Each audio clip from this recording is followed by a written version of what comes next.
Bottom of the Smash Mountain, Season 2, Episode 35, DA Walking Meme. Welcome to the podcast. My name is Jesse and/or Cypher, whichever you prefer. Thank you so much for joining me for another episode here.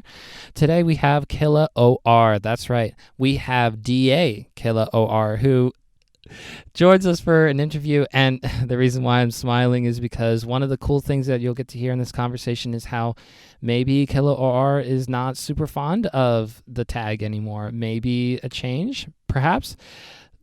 Well, probably not, but we sometimes don't always like the names that we end up choosing as tags, but in Killa's case, I would say it's a fantastic gamer tag, and we get into that and more. So I'm so excited to share this interview with you. We'll talk after that. In the meantime, please enjoy KillaOR. Here we are, bottom of the Smash Mountain, and today I'm very excited to be joined by a legend of the Melee scene and of the community. We have NYC's very own KillaOR, aka Chris McKenzie. But Killa, thank you so much for joining me here. Oh, Jesse, thank you so much for having me. I'm grateful. I appreciate it.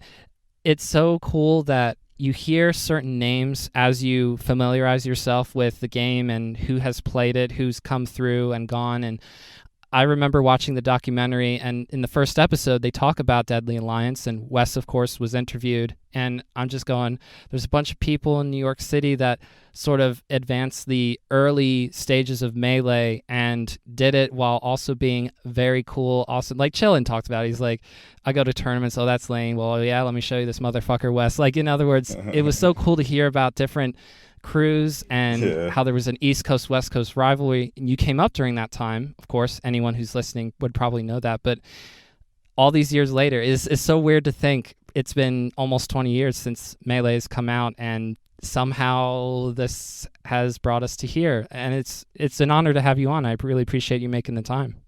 Yeah, man, absolutely. I mean, the game and the community is just the most unique I've ever experienced in my gaming career, for sure.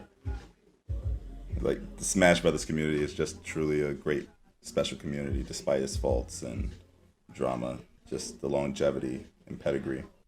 It's managed to stick around all this time. And so I think the best way to talk about how you have had this relationship with Melee all this while is the beginning and how you got into Melee. It wasn't the first video game you played by a long stretch. How did you first get into video games?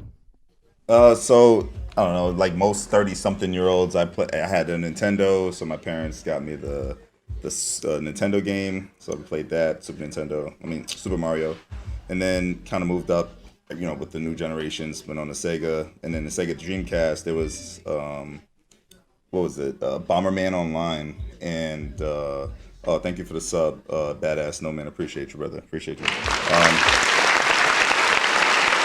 Ignore that. We take those. we take those W's. And so there was this clan in Bomberman Online for the Sega Dreamcast, and then I had the name Lil Killa at the time, and then after earning some respect online, they finally added me to their crew. So I dropped a little and added OR, and that's kind of like how my name came up. And then this just kind of stuck with me. Even when I was with DA, I kept the kind of KillaOR tag. They were telling me to just make it DA Killa, but I'm like, Killa, like by itself ending kind of sounds harsh. I like the OR because it doesn't leave that like kind of murderous kind of feel to it. I mean, it still feels awkward like modern day. Now looking at my name, I'm like, I kind of want to low key change my name, but at the same time, it is what it is. I would say that there's probably half of the Melee people at the very least, and maybe perhaps across all the esports gamers, where they're saying to themselves, can I change this? Am I allowed to do this now? Like, I'm sure you're not the only one. I wanted to make sure I did not realize we were being joined by our stream. Shout outs to the chat. I really appreciate y'all joining us as well. So thank you so much. That's very cool. I wanted to then say, with New York City and you growing up in that area in Harlem, if I'm recalling correctly, when Melee first came out, was it something that you fell in love with right away, or did you hear about the game and go, oh yeah, sure, okay, cool? Like, how did you first start playing? So, like in my local neighborhood, I was like the neighborhood hero. I was like really into video games, but I grew up in Harlem. Harlem is not notorious for video gamers. It's like, very uh, impoverished, high crime rate time when I grew up in the 90s. So I was like an oddball kid who was trying to make his dreams come true playing video games. And so like I really fell in love with Super Smash Brothers because I really thought it was cool to have like Mario fighting Yoshi and fighting Luigi. Like I thought it was dope because I really liked the like fighting game genre, and the New York fighting game scene had like insane like fighting game community with the Chinatown Fair and the guys that played Street Fighter and all of those games. So kind of aspired to play with those guys at some point, but I kind of fell in love with Melee. And I heard about a tournament online because I was on GameFAQs.com. I don't know if anybody listening to this would even know what the fuck that is, but excuse my French. And and I went on this website and they said that there was a local tournament called a bin downtown at LES. So I was like, LES, like, man, I'm from Harlem. What, man, I'm about to show these LES kids what's up. So I go down there, I meet all the guys. I meet my eventual longtime brothers for life, Wes, Jason, and several other guys. And yeah, that tournament then led me to my competitive side. I was playing football at the time, but then I was like kind of slacking off in my grades and was really focusing on playing the game a little bit more because I thought that I could get really good. But yeah. That's you met Wes very early on then, it sounded like, and then Very first tournament. Wow. It's just incredible. Like, again, it's just really funny or awesome, however you want to phrase it, however you want to look back on it, how like that friendship just happened right at the very first tournament. I'm sure that if you had gone to a later one, Wes would have been around, and then the other people that formed Deadly Alliance, it seemed like part of the idea at first was to get everyone better in the crew. Like there'd be a person representing a character in Deadly Alliance, and the idea was for everybody to play together, to improve together. Hey, I need Marth practice. Hey, I need Puff practice. Hey, I need Fox practice or Samus practice, like that sort of thing. When did you start to look outwards at other crews to take those people head on, or were you more interested in trying to play in terms of representing yourself? Like, yeah, I'm part of Deadly Alliance, but I also want to win tournaments, push my name out there as KillaOR. Yeah. Well, that's natural. We were all from New York, so there was always this like competitive side. Because look, when me and Wes met, it wasn't like we met and we were like, oh my god, brothers, let's hug each other. It was more like I'm sizing you up. We both from the hood, but we're from different hoods, but we're playing this video game. So we were really like coming at each other, like on some competitive stuff. And I think that's what attracted, like what really made us friends, because we both were like misunderstood kids from different neighborhoods. You understand? Just to have that sort of thing in common really helps to, like, just right away, like, okay, like, obviously we don't really know each other yet, but we do know that we love Melee, and that just already makes it easier to become friends with somebody, right? Instantly. So did you originally start with playing Puff, or when did that first happen? So I started playing Puff probably around the time when Kamal was another DA member, when Kamal really started getting good with Luigi. And by the way, Kamal definitely doesn't get the recognition that he deserves, because Kamal basically invented wave dashing and no one knows about it, and that's unfortunate. But Kamal was the reason why I kind of stopped playing. I think I was playing Captain Falcon like a main, and then I picked up Jigglypuff and started learning about like her aerial movement, because a lot of the Japanese kids were jumping around with Puff. They weren't standing around on the ground and running. They were jumping and hopping, and it really increased her mobility, and I thought that was really fascinating. So then I picked her up and started learning more about like her movements, and then I learned about rest and how it could instantly kill a target, at low percent, and I thought that was dope as fuck.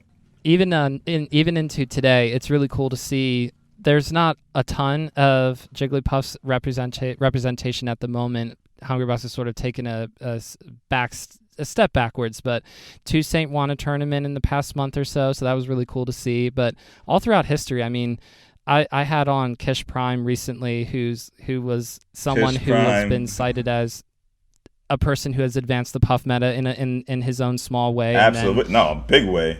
Huge way. What do you mean? Kish Prime is an OG like me, man. Kish Prime was like, he had his corner of the United States. He had the Midwest held down, for real. And it was very cool to hear about.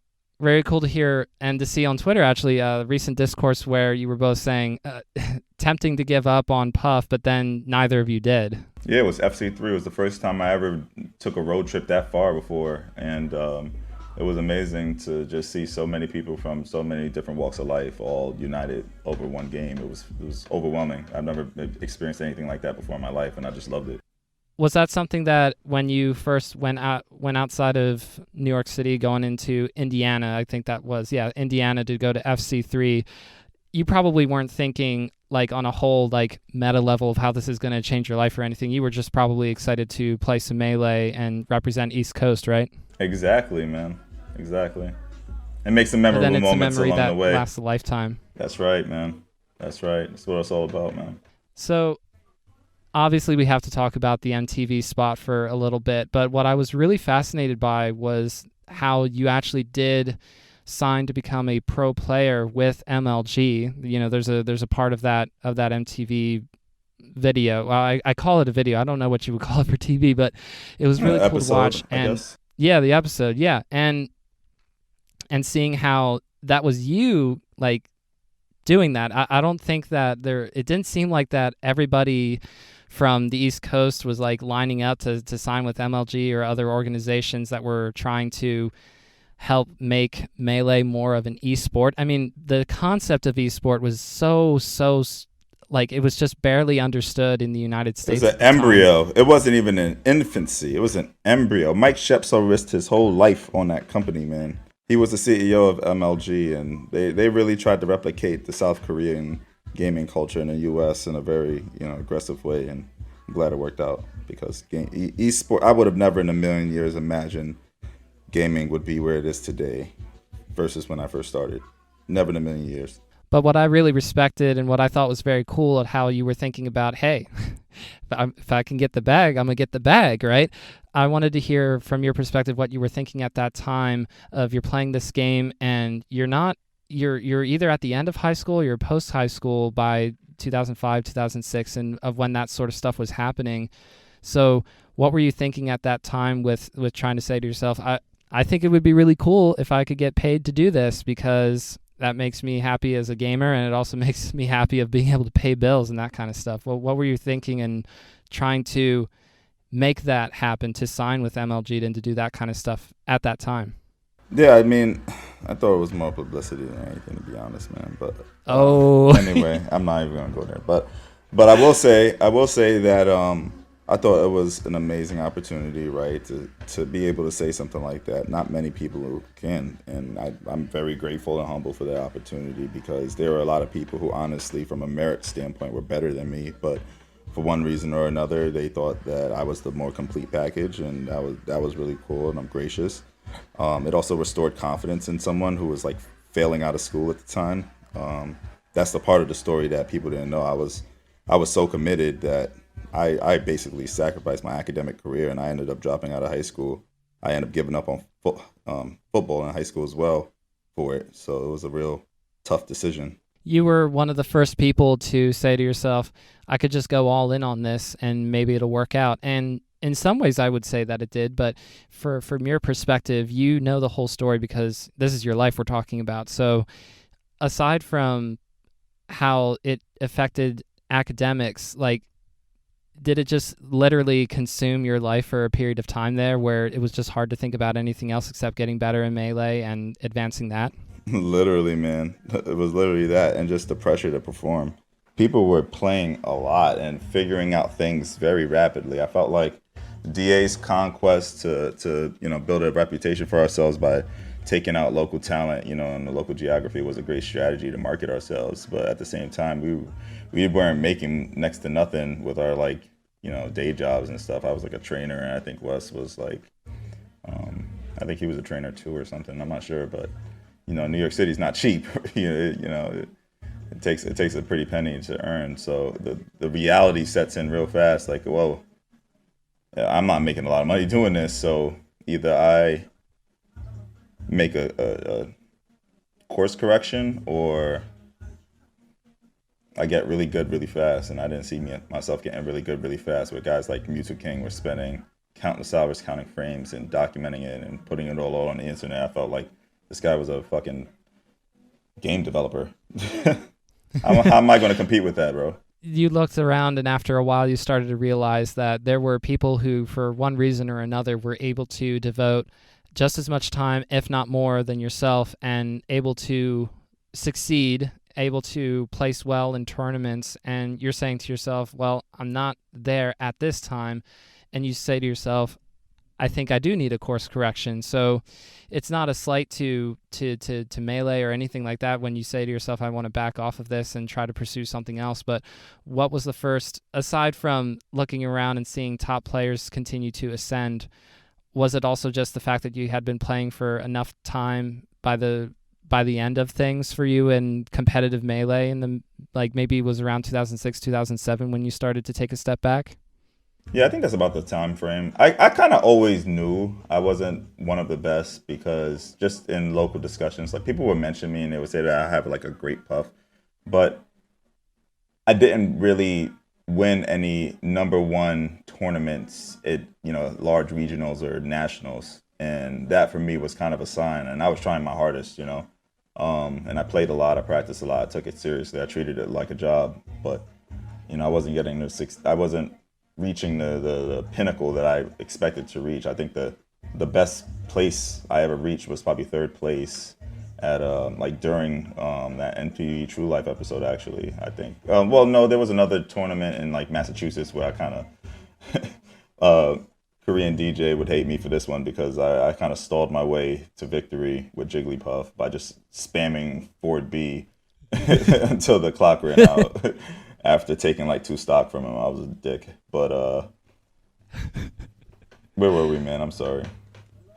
No worries. It was sort of you talking about how you fall in love with Melee, and then it's not like you abandon the game completely. The money. That's right. We're here now. I wasn't earning. You gotta pay bills. I gotta pay bills. This is New York City. You either get chewed up or spit out. So I made the decision to start working for full time.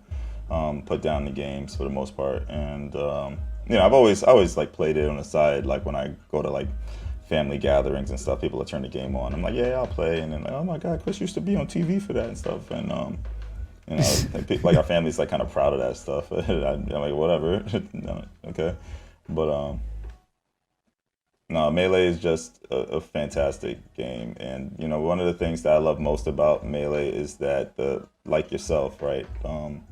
You guys could totally forget about dinosaurs like myself, Ken, Wes, and all the Hugs, a lot of other OGs, but you guys still show us a lot of love, and that love is definitely greatly appreciated, because I've always loved the game, and I always knew Jigglypuff's potential. So to see guys like Hungrybox and Mango and a lot of these other very prominent Puff players really take her to the pinnacle of what I always imagined her to be is also really, really fucking dope.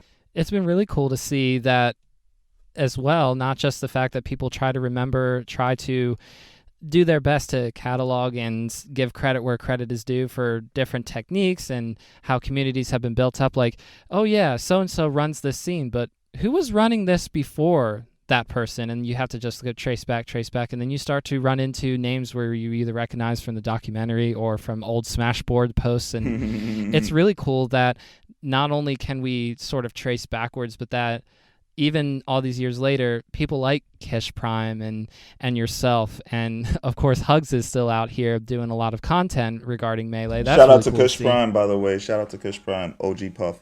Love Kish Prime. It was so cool to have a conversation with somebody like Kish Prime, and with yourself, of course. It's really cool. So wait, you did this with Kish Prime? I would love to listen to it. Where is it? I want the receipts. Show me the receipts. Oh yeah, I'll send you a link. I'll send you a Spotify link. Yeah, that'd be awesome. Yeah, okay, let me see if I can multitask and work on that. So it's really cool, basically, to sum that up, how people who had played the game so long ago are still around and every now and again contribute to the discourse of Melee as a game as a whole on Twitter in particular. That's where I'm really active. I'm not really on Reddit or anywhere else. But speaking of game facts, I know I've talked to people like Pikachu942 before who said, oh yeah, I used to run game facts back in the day, like that kind of stuff. Whoa, really? Did he? I didn't realize that. Wow. So just making some claims. When I interviewed Pikachu942, that's what was claimed. Okay, so let me see. Yep, I found the episode. I'm going to be sending that to you in just a moment here. So I wanted to also ask you about the Deadly Alliance crew as a whole and what you remember about people who, in your mind, need more shout-outs, kind of like Kamal, by the way, who I've only heard by name. I don't think I've ever heard anything else about specifically, but like people just every now and again will go, oh yeah, it's not just DA West, it's not just KillaOR. There were some other great people, great players that really helped bolster NYC, the community there, and then participate in all these crew battles all up and down the East Coast and going out to places like Melee FC in Indiana, all that kind of stuff. If you wanted to talk a little bit about memories that you have with the entire DA crew. Oh man, I have so many. Oh my god. Back to Kamal real quick. Kamal's like the Satoshi Nakamoto, for Bitcoin of the Wave Dash game, man. He literally invented that shit in the projects of Brooklyn, and never got any credit for that whatsoever. You you play Kamal for the first time, and you see the Wave Dash for the first time. Like, what are you thinking to yourself? With fucking Luigi, of all the fucking characters in the game, the one who slides the furthest. It was like, dude, this is insane. Like, I was so mind blown because he was doing it inconsistently, but you could tell that if he got it down and practiced it enough, that he could really like get good at it. And then over time he did. But it was just like, at that moment, I was like, what the fuck did he just discover? And little did we know. It's such an integral part of the game, even today, and it's so cool. I'm sure this is something that you think of every time you see a Luigi come up on Unranked or whatever. You're like, yeah, you should be thanking Kamal for that. Like wave dashing back and forth. Aside from Kamal, who else do you remember like either innovating in your own mind or coming up with new techniques at that time? Or do you want to toot your own horn here too? No, I was the pretty boy of DA. I was the most obnoxious and just, I was a meme. I was a walking meme. I just wanted to just do memorable things to make sure that people remembered me. And that's literally my career basically in a nutshell. But no, I think the best player at DA was definitely DA Dave by far. He was the most committed. He had a chip on his shoulder. He had the time, the effort, and the skill. Wes was definitely the most consistent performer in tournament settings. DA Ron was also a very big part of the team. He always, committed his time, effort, and energy, and he's still a very good best friend of all of us there. Shout out to Ron. Blaine, Blue Chew, those are some like really early names. Mike G. I can't believe I fucking didn't mention Mike G earlier than this. This is unbelievable. Mike G is one of the greatest peaches ever. There's so many DA guys, and they all played a very important part for each of their characters that they specialized in. I really thought the whole character specialization thing was stupid as hell, to be totally honest. And like that really held back a lot of guys because they were so like committed to this idea that if you pick the character, you must stay with that character. You never change that character. And I felt like that mantra held back a lot of people in DA who might have been better than they actually were if they weren't playing a low-tier hero. Like, I think Dire on Fire was a very, very technical player, but for whatever reason or another, this man decided to play fucking Mr. Game & Watch and never stopped playing him when he could have very much played Fox or any other character in the game and had tremendous success. It was like you're handicapping yourself to this, unwritten rule that you only play one hero. So you would say it was more of an unwritten rule in DA, not so much like something that was talked about a lot? Like if somebody tried to play another character, would somebody say, hey, yo, go back to your main? Like, is that what would happen? Exactly. It's like, I need Game & Watch practice. So like, Game & Watch practice for who else other than me? Literally. It was so silly. Now that I sit down and think about this, it's so silly. Well, I'm sure that it's just it can be like that in a friend group or a crew where everybody goes, well, we don't want to really do dittos. Can we just pick a character and roll with it? And like somebody's going to end up getting stuck with Link. And even if a Link did technically win a tournament sometime in the past month or so, shout outs to Aklo winning an actual tournament with That's Link, incredible. all Link.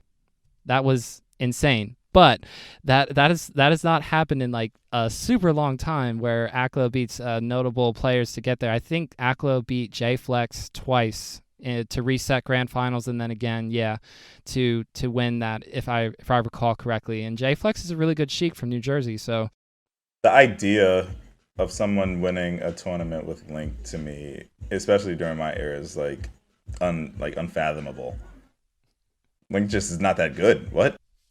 I guess so. Yeah, but if you got the tech, I mean, Aklo understands a lot of really specific Link tech. And I'm having a hard time adapting, man. I'm gonna be honest. The way that the pace at which the game is played today is significantly faster than when I was playing. And so that was going to be my question about a character that plays on the lower side of the tier list. I would almost say it would have been easier to win a tournament, not necessarily with Link, but maybe like a mid-tier, maybe like Samus or Ganondorf for Mario. But in your mind, did you still see a lot of Marth, Falco, Sheik, Fox winning a lot of tournaments when you were in your competitive heyday? Yeah, absolutely, for sure. You know, you had Ken, you had Az and Zaganite, you had Wes. I don't know if Wes really won a big one. Yeah, I guess Eddie was a good low-tier pro with Ganondorf during that time. Did you ever hear Eddie? I think Eddie was in the documentary, and then Kish Prime and I were talking about Eddie just very, very briefly because Kish Prime has said not enough people know about Eddie. Yeah, Eddie was the man. I loved Eddie. He was a Ganon main. I can't remember where he's from, but he was definitely a top tier player during my time as well. Something that Kish Prime said in our conversation, and I'd love to hear your thought on this because I just remembered, he was saying that people would brag about not practicing. Like that was definitely a culture thing in Melee at the time. You would win a set, and one of the first things you would say is, "Oh, I'm not even trying that hard, or I'm not even really practicing, and I just beat you. You got to hold that now." Like that kind of thing. Yeah, does that sound familiar? Oh my God, the amount of trash talk that was going on back then would have gotten a lot of people canceled, especially me. I'm a shit talker. I'm a money matcher. I'm a like get in your face kind of guy because I'm from the hood, so I kind of brought that kind of competitive side to me that was really awkward for gamers at the time. They'd never seen anything like that before, so it was really funny. Especially because everything was LAN tournaments, right? So there's this like big intimidating black guy with this Jigglypuff player, and it was just funny because it would be a whole crew of us. It was the funniest thing ever, man. But then everyone would get to know us, and then it was just like, wow, all right, these guys are all cool and stuff. Yeah, exactly. Something that Husband has said recently. Husband is streaming, which is really cool, and trying to adapt into the new competitive era of Melee. Also, shout out to Husband. I love Husband. He gave me a raid recently. I love that guy. Shout out to him and wife. Awesome. Yeah. Really cool to see Husband in particular trying to get good in Melee nowadays with Marth still. That's really fun. Taking coaching lessons with Zane. That's really cool too, because Zane is like the pinnacle of Melee right now. Absolutely. For everybody to look at. Yeah. I don't want to lose my train of thought. I was mentioning Husband because he was saying, what was Husband saying about? Oh, I was saying all the big black guys at tournaments. Husband loved being around. He said, I loved being around Deadly Alliance. He remembered a time where he was with some DA guys. I don't know if you were there, and you probably don't remember this. He just remembers a very oddly specific memory where everyone's somewhere in Massachusetts in a subway, and somebody who's like a local, like talking crap about New York City, like the Yankees, somebody's wearing a Yankees hat or whatever, and somebody from DA just like casually mentions like, should get like waste this person or whatever. Husband just being like, wait, what? Husband being like, oh wait, that's not, wait, what? Just like not understanding like that's how you talk when you're from New York City at that time or what have you. But then Husband was saying that you would get trash talked while you were playing. You know, everybody from DA, if you were playing someone from DA, you would get trash talked, but then after the tournament was over, after the games were over and everybody's hanging out, no one better to be around than the DA crew. That's what husband was saying. Yeah, agreed. I remember there was several times where members of DA had to defend people outside of DA in like real life situations at LAN tournaments, and it's the type of stuff that you just look out for each other. We're all brothers, so it doesn't matter. If you're a friend, I'm gonna defend you. I love that. And yes, it's one of the big differences between Melee of the past and Melee today is that the trash talking has to be more nuanced. That's probably the best way to phrase it. But if I were to ask you which era you would prefer to be in now, like I almost feel like that's like a leading question, or like trying to like appeal back to like the good old days. I mean, it's hard to know what is better, like trying to create a more welcoming environment, or if you want to be able to sort of like let loose a little bit. I guess that's the two competing ideals, but you've gotten to see both in Melee. The stuff that kind of goes around today where there is some trash talking, but it's a lot more subdued, and then what it was back in the day, if you want to talk about that a little bit. Yeah, absolutely. I mean, the trash talk today is all virtual. I think that virtual element really, I guess LAN tournaments will be coming back soon, right? Hopefully. Yeah, they're starting to come back a little bit here. I think some locals are starting to come up in some spots. I know that for around my area, I think that's going to be coming up in the next month or two, as far as I know. But yeah, they're coming back. Yeah, I mean, our generation was like a unique generation, right? Because we were like not as connected instantly at the time. So like when we went to Smashboard, you had to go to the thread and you had to type like this whole long dissertation or a quick one and then wait for someone to see it and respond. It wasn't like instantaneous like Twitter and stuff like that. So the speed at which you can communicate with people and a reach of people that you can reach today compared to yesterday is just like significantly different too. And then all of the tournaments at the time were all LAN tournaments when I played. So you either put up or shut up, and that's basically it. And today a lot of tournaments are online, so people couldn't become overly boisterous, forgetting the whole human element of things. I mean, we're still guys. We still have egos and testosterone and stuff. And we even saw it at one of the local tournaments at Valorant, right? Like one of the guys got another guy's face. Like you can't. There's a certain level of respect you have to have while trash talking, right? Understand like that's still a man on the other side of the screen, and they have dignity and respect, and they expect that from you, so you give that to them, but still I'll bust your ass, hopefully. I like to think of it as keeping it within the game for my own like view on it, but the fun part of all of this for me specifically is that whatever tournament I go to first this upcoming summer is going to actually be my first in-person tournament. I've never been able to go to one myself because a lot of reasons, but more or less it just boiled down to me chickening out. Sorry, what'd you say? It's the best. You should be excited. I miss LAN tournaments. Thank you. I'm happy for you. You're gonna love it. I hope you do well too. I think it'll go well. I'm not gonna win the tournament or anything, but I'd like to think of it as like, if there's smack talking around, it's like me just like talking about it, you should really practice your ledge dashes or whatever.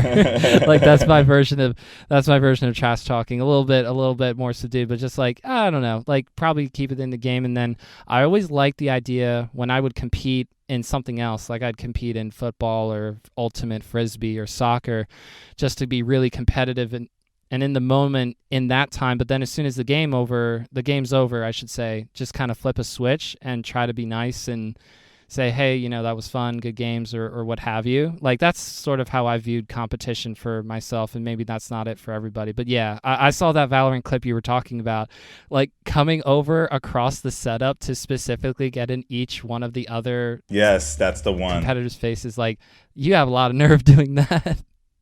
That is the one. I couldn't believe it.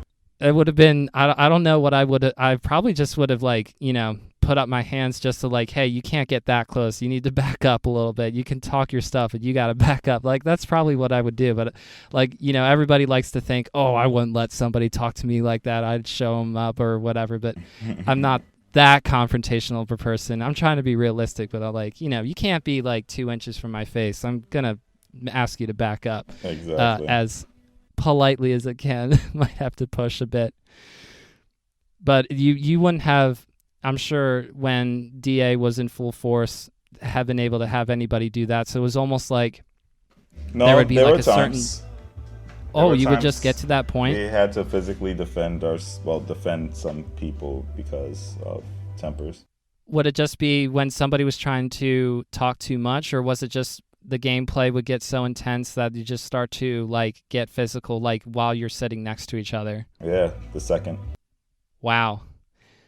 I just I have a hard time picturing that happening, but it's mostly because I know Melee in the context of being played just on Slippy, on rollback, which is obviously you're not sitting right next to the person you're competing with, and everybody's allowed to like jump up and down. There have been straight up like riots, fist fights over video games, man. Fist fights? Oh man. Oh, little do you know, my guy. So would you be trying to instigate these, or no? I would never. Absolutely not. No. No. So the walking meme is not trying to deliberately start fights. You're just trying to show people up with the words, more or less, right? Yeah, exactly. Just trash talk. So since then, you have, had Melee on and off. Like, you want to talk a little bit about what you've been able to do with your life? I know that now it is all these years later, but how would you describe going from trying to go all in with Melee to moving on into succeeding in other ways? I think you were able to be a Division I athlete, if I saw correctly, that kind of stuff. You want to talk a little bit about post-Melee life for yourself? Yeah, absolutely. So, like I told you, when I kind of gave up Melee, I went like full-time to become a personal trainer, and I was doing that for several years. And as I was doing that, I met a few clients along the way who were very mentorish relationship with me, and I noticed that they weren't exactly that much smarter than me, but they had college degrees, and I didn't, and I needed to earn one, so they convinced me to return to school. I did. I went to a junior college, very affordable 2-year program to play football and earn a high GPA to eventually go to a D1 school. I ended up at Syracuse, and I earned my bachelor's there, worked in the corporate America, first as an underwriter for about a year, and then as a corporate salesperson at a biotech for the last 7 years, and earned my MBA while working during that time. And I decided last year that working every single day of my life and paying bills is cool, but I really miss Melee, I miss streaming, I miss gaming, so I made the decision to come back, start streaming, and have a little bit of myself back outside of just working. So you would be pretty much a 24/7 kind of like, not pure workaholic where you like only sleep 4 hours a night, but most of your time and even free time was consumed with working. Is that correct? Exactly.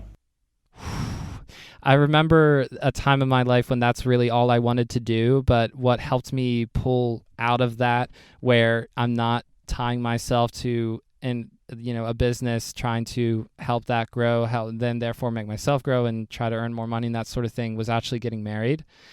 Because congratulations, that's beautiful. Oh, thank you. I appreciate that. Yeah, it'll be 5 years in November. So wow, 5 years. Oh my goodness. Give this man a round of applause. Oh my God. Thank you for yes, I appreciate that. Basically, Jen says to me, you work a lot, you should come home sooner. And I go, okay. And has just helped me swing to a more, I would say, even keel, where I can have interests outside of the job that is paying our bills. Right. Even though it's not a perfect setup yet, I would say, and still trying to figure that out. I still have a hardworking personality. I haven't gotten so lazy that I can sit around for an hour at work doing nothing and feel good about that. No, I just try to stay in motion, more or less. And the kind of work that it's blue collar work anyway. You can't necessarily sit around.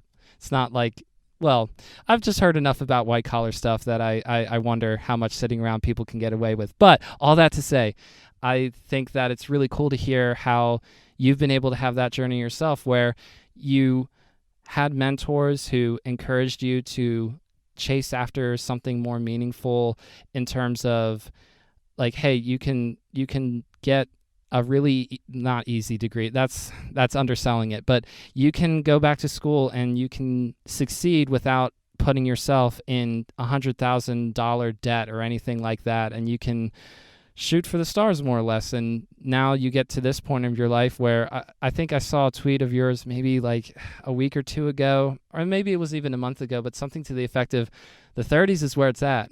You got what you needed. You got a lot of bills paid, and you're able to save up, and now you can enjoy life a little bit more. You're like, screw the 20s. The 30s are where it's at. I think that's really interesting perspective. Yeah, because, you hear about the 30s in your 20s, you think that's like, oh my God, that's so old. But then you start to look around and you see people in their 50s living their best lives, people in their 60s living their best lives. Like, man, 30 is not too bad. 30 is a point where I feel a little bit more enlightened about myself, about the world around me, the economics around me, and just like a general understanding of what's happening.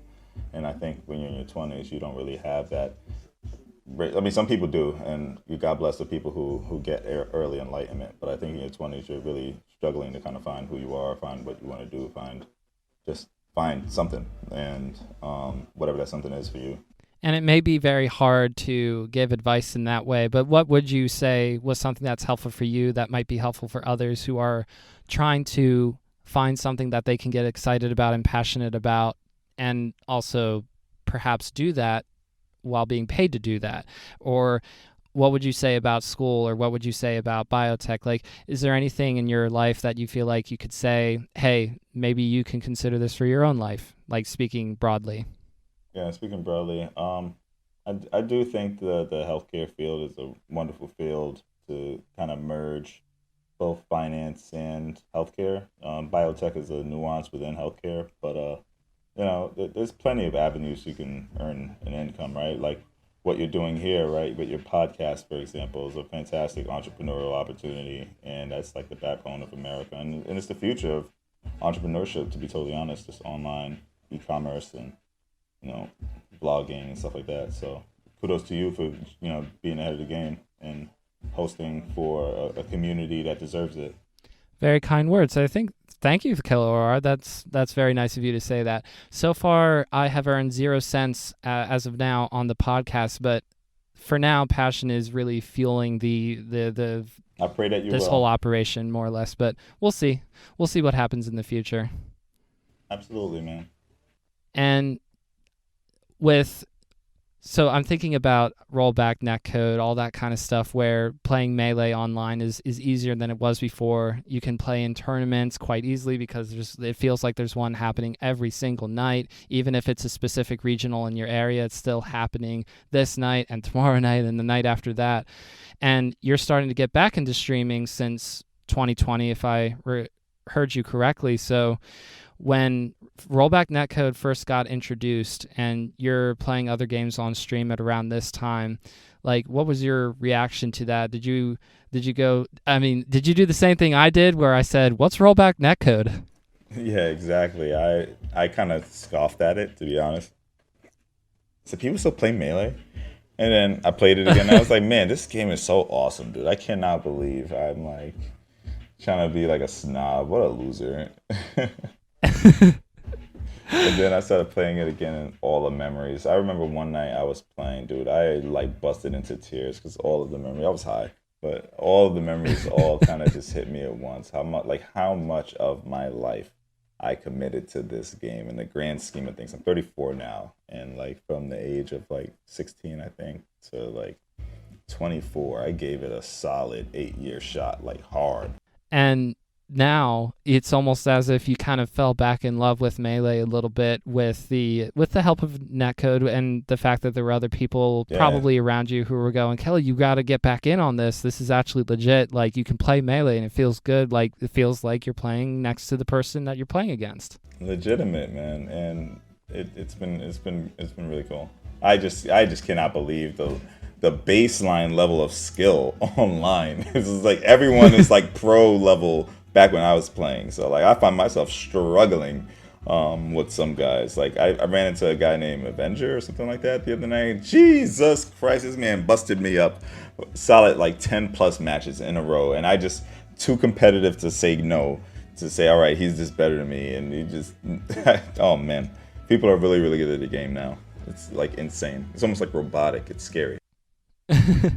Well, some of these people who are playing feel like individuals who don't have to pay bills yet. That's the best way to phrase it, because you just have so much time when you're that young.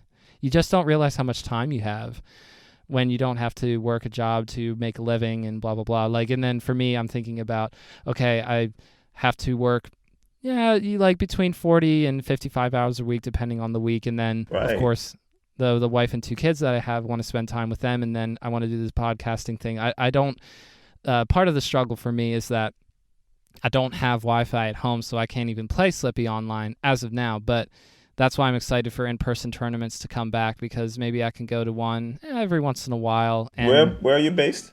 Lancaster, PA. Oh, wait, Lancaster, PA. How close are you to State College from Lancaster? Like 2 hours? So yeah, it's about a 2-hour drive. Yeah, they have Smash at Penn State. That's the tournament series that is run over there. Yep. That's where my fiance's from, State College. Well, that's where her family resides. Oh, congratulations on being engaged. That's very cool to hear. Yeah, for way too long. 3 years, man. And we were supposed to get married last year, but the pandemic kind of ruined it. Oh, of course, but it's all in good timing. I hope that you were able to really plan out the reception with that extra time. Yeah, we'll figure it out. So with PA, I'll be able to figure it out. There's stuff in Philly. There's stuff in Lancaster even. So it'll be all good. For yourself though, as of now, when you think about in-person tournaments coming back in New York City, because I'm assuming, are you still up there somewhere? Yeah. Oh, I'm there. I'm in there. I swim away, baby. Let's go. When you hear about different stuff popping up in the next year or so, is that something that you'll say to yourself, maybe 1 or 2, something like that? Or I'll do it are for you the going to try memes. to stick to online? I'll do it for the memes. Eventually it would be cool, because there's a lot of people in New York that I more or less like know about or have heard about. It'd be cool to go to a New England tournament. It'd be cool to go to a New York City area, like a New York City based tournament. I drive partially for my job around the tri-state area, as far as down as DC. So I go up around enough anyway that I say to myself, a 2-hour drive, I can do that in my sleep. Not literally, but I can drive 2 hours, and that's not a big deal at all. Nice. That would be really cool to see, like, all these different people that have either been playing the game a long time or had walked away and then are starting to get interested and come back a little bit. That'd be really cool. How cool would it be to see, for instance, I see at some point I should say that you and Wes maybe were talking with somebody who was based out in the Midwest, saying we should get everybody together again for like old school crew battle, see how everybody's doing, probably have spouses and children by now, all that kind of stuff. Yeah, that'd be cool to see funny. as well. That would be hilarious. Oh man, that would be a wonderful time. I really think just the relationships that we built were really cool. And some people are like, it's behind me. I know I kind of had that phase. Like, oh, Smash Brothers is behind me. I'm not looking back at that game ever again. And then something tugs you back in, and then suddenly you find yourself consumed again, like it never went away. And so, what would you say is the biggest thing that you feel when you're playing Melee? Like, is it about the community, or is it about how the game feels to you when you're moving your character, when you're moving Puff or Falcon? And by the way, that clip of you Falcon punching somebody was very funny, was very hilarious. You tweeted this out maybe like a week and a half ago. Yeah. That was hilarious.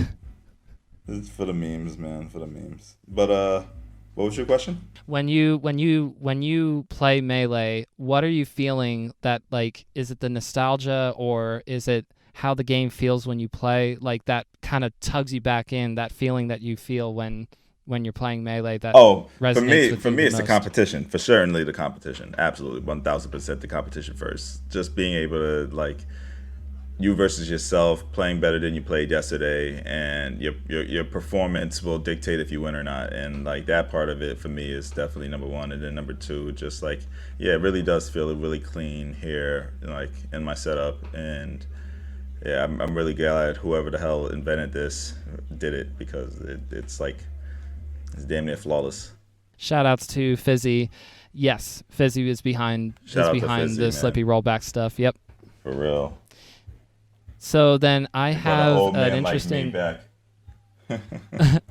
I think that's something that's going to be really fun for you then, or maybe it won't be fun. Maybe it will be the rage-inducing competition fun that we all kind of get hooked on every now and again when Ranked comes out, because we've been playing, or I should say everybody else has been playing Slippy unranked this entire time.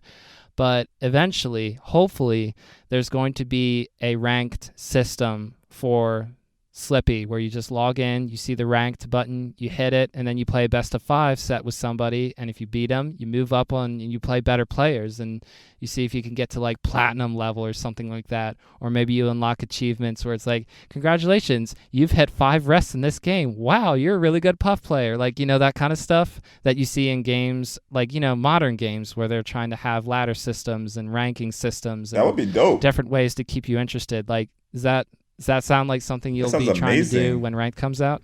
I would absolutely do a competitive SSBM for sure. Oh my god, that would be dope. I'll have a quantitative number to how much I suck.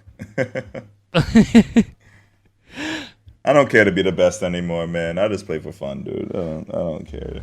I have absolutely zero ambition of being a professional Jigglypuff player or Smash Bros. Player. I'm just doing it like you asked at the beginning, for the community, for the nostalgia, and for the, you know, keeping my brain sharp and fingers. I also think I have Tourette's syndrome or something. Not Tourette's, but what is it when your hands are Parkinson's? Oh my god, I feel like I have a mild case of Parkinson's from playing this game. So for the old gamers, I'm sure y'all probably feel the same thing that I feel with my thumbs and trigger fingers. It's not good. So how do you try to take care of yourself? That might be something that's interesting for other people to hear, where hey, even if you don't have that sort of thing in your hands where something hurts when you're playing, that's going to eventually be you. That'll eventually be me. Like, I even feel that with just holding a phone. Like, I've held a phone for like 10 plus years now of my life, and I realize, wait a minute, my wrists hurt sometimes when I'm holding a phone. Right. So like, look at that. What do you do to try to like help that kind of stuff out? Well, I don't do a damn thing. That's probably the problem. That's half the problem. I probably should be doing something about it. I have these like wrist guards, but I think it's really from the thumb movement. The rapid thumb movement and with the sticks is definitely not a natural movement for our hands. We were not built biomechanically to move our thumbs at that speed. Yeah, when you see like on YouTube of just like a video of somebody playing Melee of like their hands on the controller, I go, wait a minute, how do they move that fast? But that's like an average pro level player is just moving that fast. Like, there's a reason why the character is moving fast on the screen, because your fingers have to move that fast on the controller, and it just must be insane. Yeah, man, and it has long lasting effects over time, like for real. At least in my case. Well, not to push it too hard on you, but I think that there are resources out there for sure. If you just go look it up, maybe there's a way that you can do stretches or whatever. That's the only thing I can think of for you. That's a great call. That is actually a great call. And I'm the one in the healthcare field. Look at me ignoring my health. Thank you for the advice, though. I appreciate it. Well, there are certain things that I've been am supposed to be like quote unquote knowledgeable about, but I just like don't even do it for myself. So I know exactly how that works. It's all good. Yep. We take care of others, not ourselves. It's cool that there are people who, besides myself, see what you're doing out here. Want to give a shout outs to Firepuff 12 or just being like, oh yeah, like KillaOR is like one of the great puff players who have. Like, yeah, shout out to Firepuff for real, man.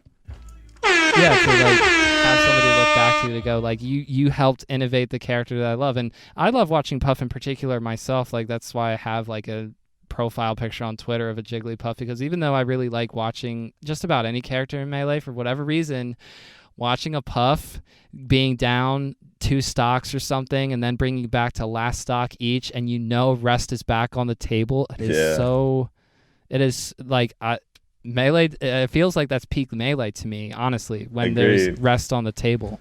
Yeah, agreed, man. That little wild card. And it's always best when you're playing like a frantic Fox or a Falco who's like doing everything in their fucking power to not get grabbed, and you fucking grab them and you hit them with an up throw rest, and it's so satisfying.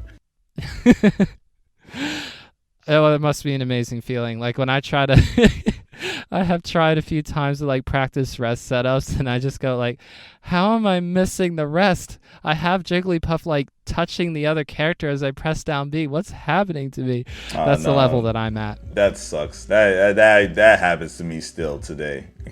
Like I'm literally sitting there scratching my head. Like how in the hell did that miss? At least if you're playing online, you can say, it must be a stupid rollback netcode or whatever screwing me over. Mom, get off the phone. I remember playing on Xbox Live 10 years ago or whatever, and there'd be like the phone ringing in the house, and I'd be like, nobody pick it up. I'm going to get kicked out of this lobby. For real. I remember, those were the peak gaming times. So to get in the direction of wrapping up. Are we in the same age? Sorry. I was like 11 or whatever when that was sort of stuff was happening. I'm 26 or 25 now. I'll be 26 in October. Okay. So I've got about 10 years on you. Well, 8 years. Close enough. You get it. And you, I defer to you on that kind of stuff. But I do remember being on Xbox Live stuff and some of the lobby conversations. I vaguely recall those. Probably not the same as in-person Smash tournaments at around that time, but yeah, fun times. Definitely. So do you want to talk a little bit about what you're trying to do now, though, with not only playing Melee on stream, but you also play Valorant on stream and doing Valorant. Content creation in general? Like what's the end goal is probably not a fair question to ask, but hopefully you're just having a really good time being able to play games and share that with people who stop by on stream. Shout outs to stream, by the way. KillaOR's chat, real ones for sticking around. For sure, man. I guess for me with the streaming, it's just something that I enjoy doing. I do enjoy the content creation and stuff. I think I really just love gaming, right? And see a reason to continue to do it. I take great passion in it. I love fitness and stuff, and I feel like I can share that. And I also have experiences, right? I've been alive for quite a while, well, at least for a decent time, and I picked up some experiences, and maybe I can give some people free game, and hopefully that can help them, not just in gaming, but in life as young men, young women, young people becoming somebody, or even just entertainment and making people laugh and smile, and that's cool too. And I really appreciate how you were able to do that and also kind of have like that entertainment value. I think that what I struggle with is like being entertaining, if that makes sense. Like I really appreciate doing this mostly for myself, and there are people who do come back and listen to the episodes no matter who I'm interviewing. But then I think to myself, I know how to do this in one way where it's like clickbait stuff and try to like say KillaOR said what? Like, that kind of meta, but like I just really enjoy having conversations. And so I think to myself like, oh, do I really want to like shoot for something that's like bigger or what have you? And you have to kind of think about that when you're doing content creation in any sort of way. But I think something that comes clear for you is that come what may, you're just having a good time. Yeah, essentially. I guess it's not a business until it is. For me, and for all of the really big streamers out there that really are doing this as a business, I really commend them, because I realize now after doing it for about a year how much effort it takes to really like grind up there and make it as a streamer. That shit is hard work, and I don't think anyone on the outside looking in would probably know that until you like really sit down and start trying it, and it's like, wow, this is actually not easy at all. And then as far as just closing points, I really appreciate you again taking this time to speak with this dinosaur and hear my little piece about gaming, Smash Brothers, life. Thanks again, Jesse. You're dope, man. One of the most beautiful dinosaurs I think you'll ever come across in KillaOR. But please tell the people where they can find you. Yeah, absolutely. You guys can find me on Twitch. I'm streaming live twitch.tv/NYCKillaOR, and that tag you can find on TikTok, Instagram, Twitter. I'm very active, Reddit. So one more time, KillaOR, thank you so much for joining me on Bottom of the Smash Mountain.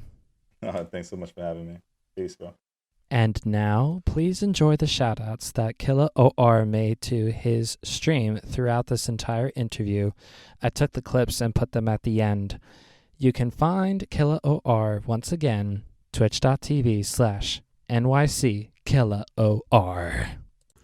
Yo, Caleb, I appreciate you, man. Caleb, thanks for the voice, man. Great to see you.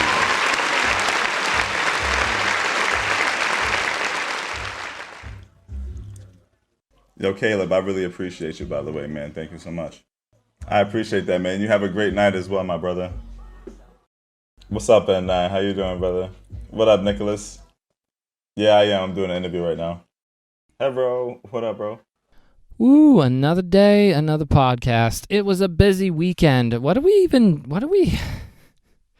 How do I even recap this weekend? Okay, so personal stuff. First of all, for me, I got my second vaccination. So in a little under 2 weeks now, since it's a Tuesday that I'm recording this, I should say, I will hopefully be all completely vaccinated up and be able to do stuff. As I was talking to KillaOR about, we were talking about how IRL stuff is going to be coming around the block sooner or later, and it's going to be exciting to be able to do that because I got my vaccination. So, yippee! I don't know why I did that. So, I wanted to also talk about how over the weekend, Golden Guardians 2 happened. The Golden Guardians Octagon 2 happened. Excuse me. I don't know of a second Golden Guardians team that's happening other than the other teams that Golden Guardians has outside of Melee. I'm sure there's the other esports games that Golden Guardians has their feet dipped into. Okay. I got the name wrong. I'm sorry. That's what that boils down to. I wanted to give a congratulations, though, to everyone involved with the Octagon 2 and how awesome of an event it was. I was not able to watch it the whole way through, but I was able to see the matches afterwards. Really entertaining stuff. I think there was like bonkers type highlights in each set.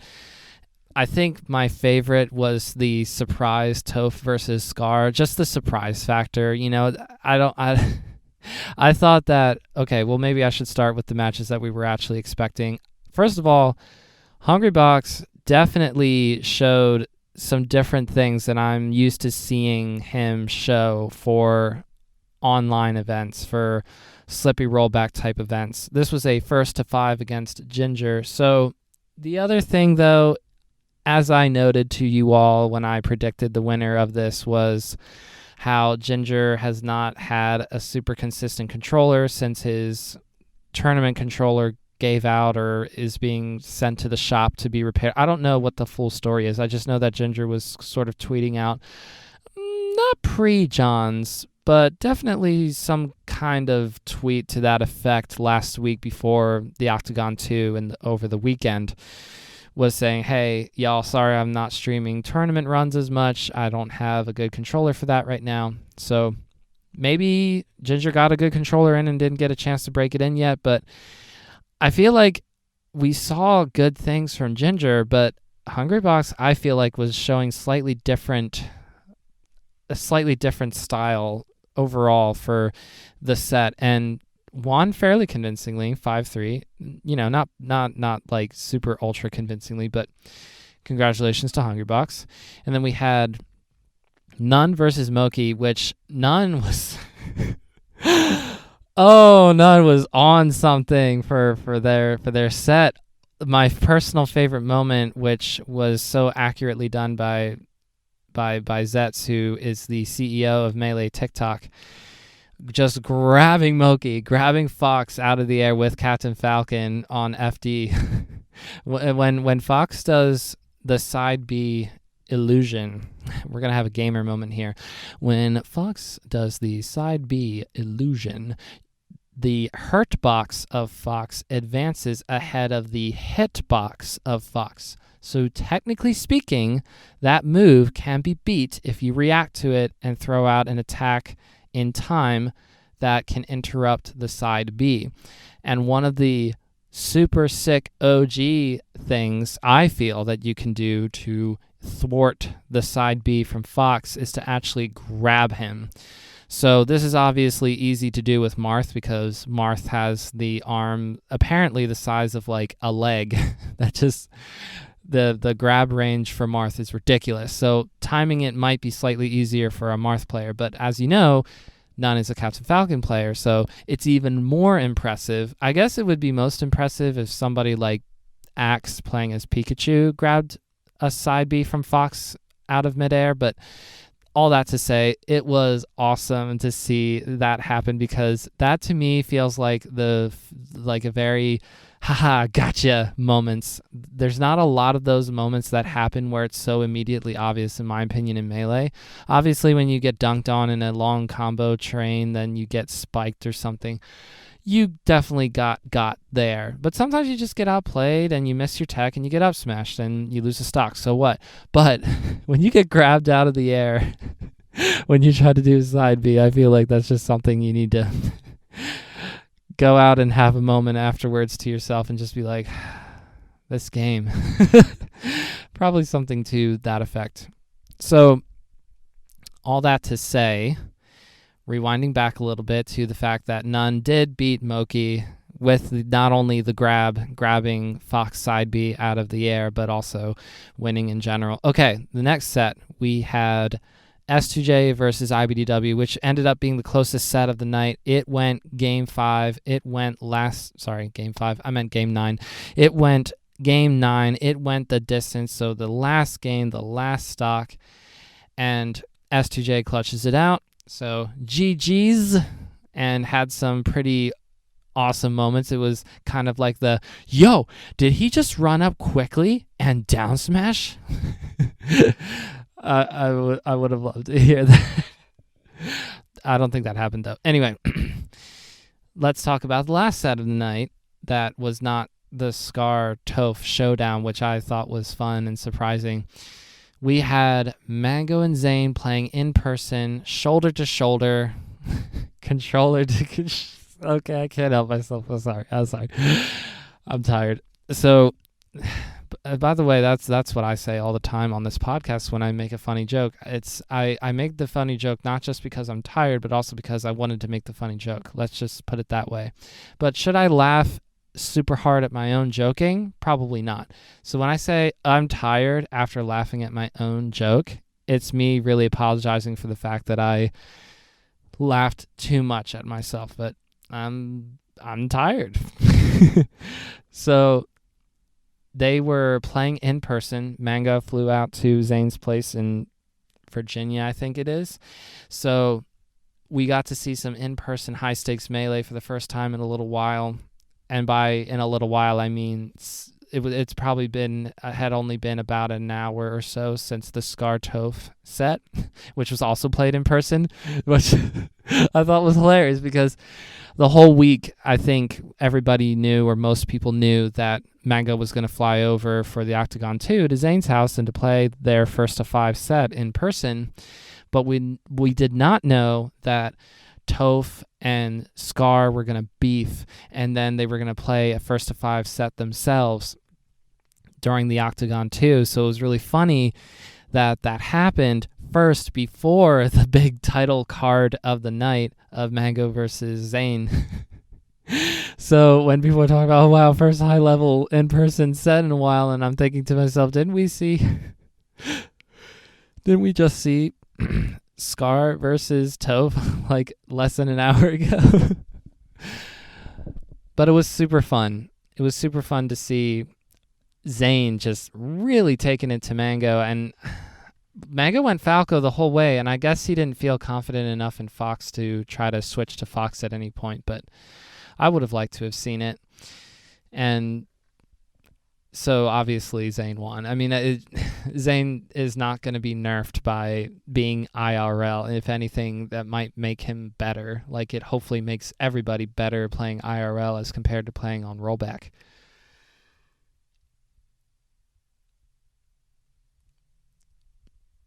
But dadgum, I mean, for pity's sake, it did not look close at times. Now, Mango to give Mango credit, did play some of the games close and took a few games, of course, but it just looked like a wash by the end of it on the Dreamland stage. And Zane's just like, fair.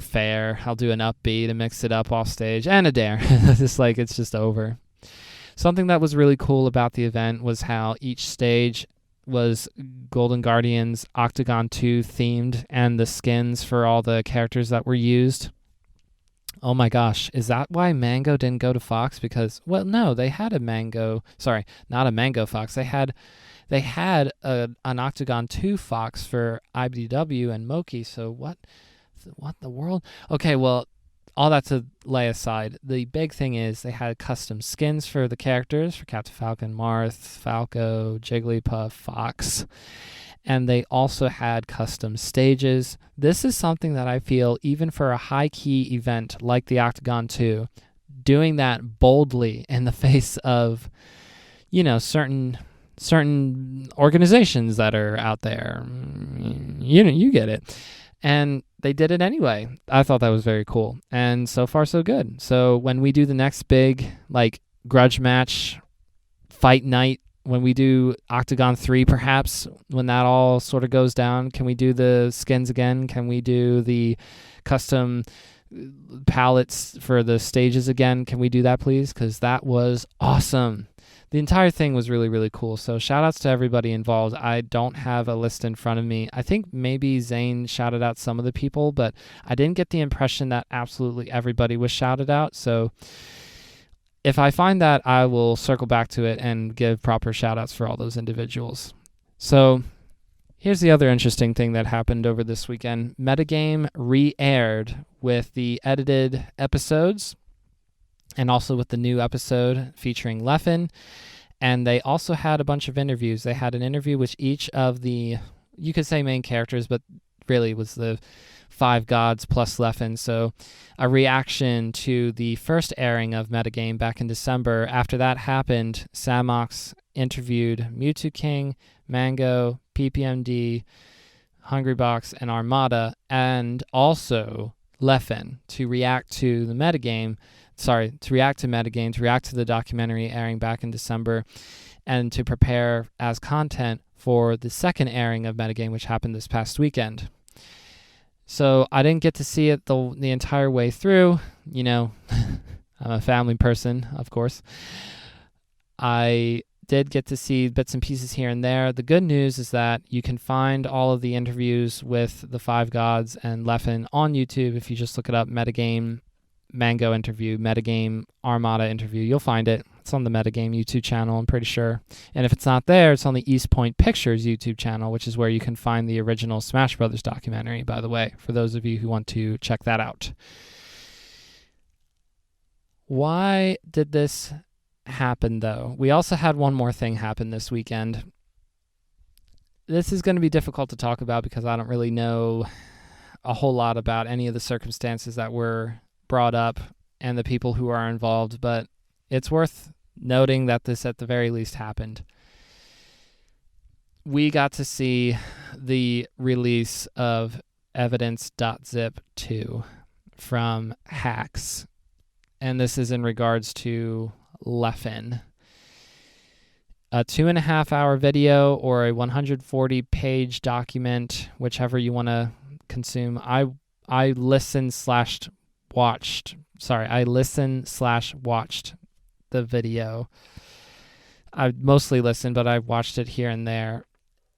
So basically, this 2.5 hour video can be summarized as an essay or a case or evidence to basically say Leffen should not be in the community. That's the TLDR version for it. And I just do not know enough about any of the circumstances that were brought up in the video. I don't know let me back up. I don't know Leffen personally, and I don't know Hacks personally. So there's not really a whole big idea that I have in bringing it up to talk about on the podcast other than to say that it happened. If you want me to be opinionated about it, I think that the video might have raised points that you could say, oh yeah, I see that, but then it sort of pushes that truth to the absolute limit and actually past the limit. You could take a basic statement like, this grass is green, but if you had put it into this evidence.zip2 video, it would be hacks basically saying the grass is green, and in fact it's so green that it's blue. That it's so green that it's not even there. It's not even there conceptually speaking as an object. The green grass is just not even there anymore. Like, that's how green it is. I'm doing a poor job of illustrating or trying to add context to the video without getting too specific in details because, again, I can't go there. And the reason why I can't is because I won't go there. I could talk about each individual point of the video if I really wanted to. This is my podcast, but I just don't want to. The point is that even if there were things that people go, oh, okay, yeah, that did happen. Like, I saw that on the Twitter at the time. I saw, that Leffen tweeted this, or Leffen put up this video, or said this in an interview. But then to connect all the strings together and to spin a narrative and to say, hey, this is the truth, the whole truth, and nothing but the truth, is where it really starts to fall apart. And what ends up happening is everybody made fun of the rhetoric, memed on some of the rhetoric that was used in the video. And I would say deservedly so, honestly. Some of it seemed like it was set up to be meme material.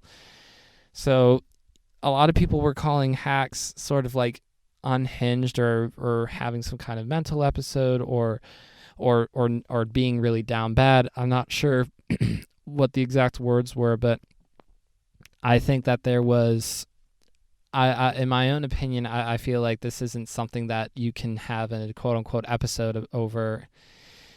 This is obviously something that's been brewing for 10 years at this point, because that's when hacks cited Leffen and himself first starting to butt heads, first back on Smashboards and then all through the 2010s through the present. So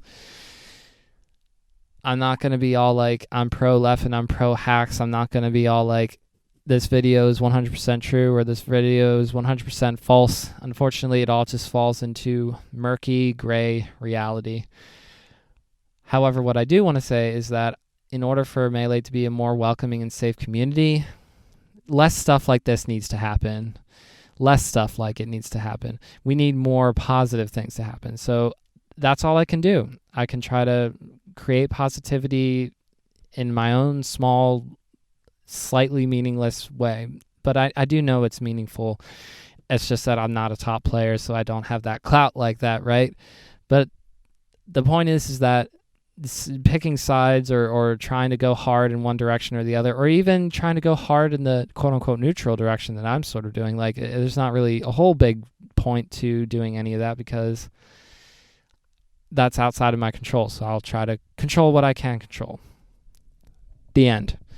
So that's really what has been happening recently in Melee. So now you know, and you have my take on it, I guess. So there you go. The last thing I wanted to say before I stop recording,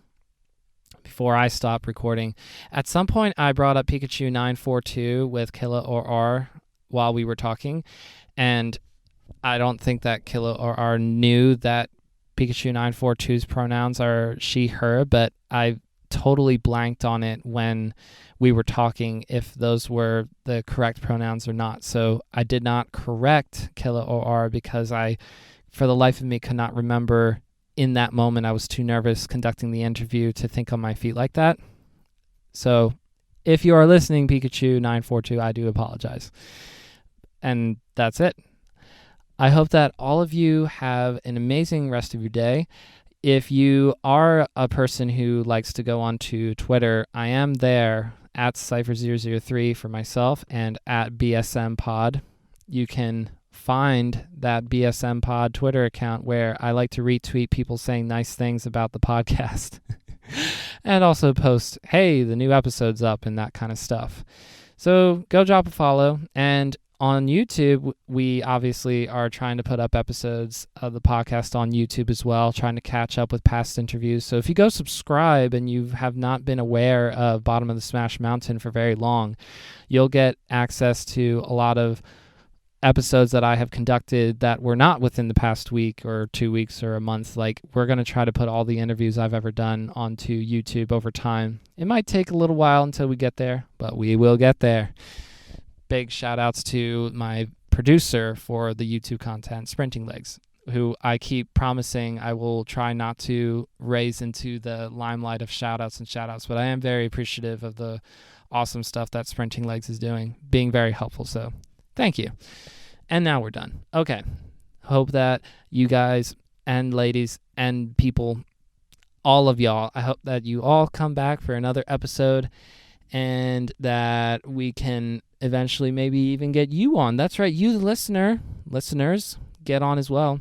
You know, I've had people reach out to me and say, hey, can I come on? And most of the time I say yes. Actually, I haven't said no yet, but I think that the people I would say no to haven't bothered asking because they know. They're cool like that. That's the only thing that they're probably cool at, by the way, because for somebody to not be welcome on here, it would probably take a lot, and they probably aren't cool in a lot of ways. They probably hate Melee, you know, but they know not to ask because they know they can push their, oh, I'm a big whatever player propaganda elsewhere. I really need to stop talking, and we're done.